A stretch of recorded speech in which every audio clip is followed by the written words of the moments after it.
Salam sejahtera bagi kita semua. Perkenalkan, nama saya Yohana Hotmauli Syanturi dengan NIM A1C11978 dari Prodi Pendidikan Kimia Fakultas Keguruan dan Ilmu Pendidikan Universitas Jambi. Pada kesempatan kali ini, saya membuat video menjawab pertanyaan Kimia Organik 3, di mana pertanyaan ini merupakan ujian tengah semester Kimia Organik 3, di mana soal pertama yaitu jelaskan bagaimana caranya Anda dapat merancang reaksi perpanjangan rantai karbon suatu senyawa turunan alkohol sehingga sifat kepolarannya meningkat. Nah, jadi alkohol ini berasal dari senyawa kimia hidrokarbon yang terdiri dari dua atom, yaitu atom karbon dan hidrogen.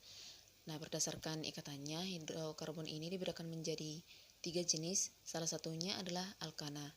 Nah, alkana ini termasuk rantai karbon panjang yang berikatan tunggal dengan atom H.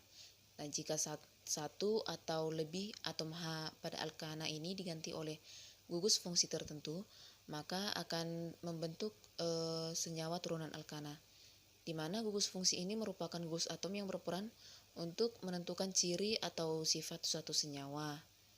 Nah, dalam kasus ini, kalau satu atau lebih atom H diganti oleh gugus fungsi OH, hasilnya akan membentuk senyawa alkohol, sehingga alkohol merupakan senyawa turunan alkana yang memiliki gugus fungsi OH.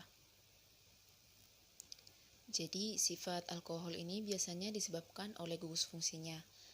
Tandanya setiap senyawa turunan alkana pasti memiliki karakteristik dan sifat yang berbeda. Nah, karena gugus fungsinya juga berbeda-beda, jadi sifat alkohol dibedakan menjadi dua jenis berdasarkan sifat fisik dan sifat kimianya. Berdasarkan sifat fisik, alkohol bersifat lebih polar karena ada gugus OH sehingga dapat larut dalam air dan pelarut-pelarut organik lainnya. Tingkat kepolaran alkohol dipengaruhi oleh panjang rantai karbonnya, di mana semakin tinggi, semakin panjang rantai karbon, maka akan semakin menurun juga tingkat kelarutan atau kepolarannya. Begitu juga dengan sebaliknya.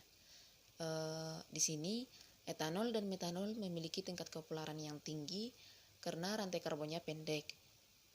Etanol termasuk jenis alkohol yang paling sering digunakan, salah satunya sebagai bahan baku pembuatan antiseptik atau hand sanitizer. Alkohol ini memiliki titik didih yang relatif tinggi jika dibandingkan dengan senyawa turunan alkana lain. Hal ini disebabkan karena alkohol memiliki ikatan hidrogen, di mana titik didih ini juga akan semakin meningkat sesuai dengan peningkatan jumlah atom C dan gugus OH-nya. Sifat kimia dari alkohol ini yaitu alkohol ini mudah bereaksi dengan senyawa lain. Hal ini dikarenakan oleh gugus OH pada alkohol yang cukup reaktif. Demikian jawaban pertanyaan nomor 1. Terima kasih.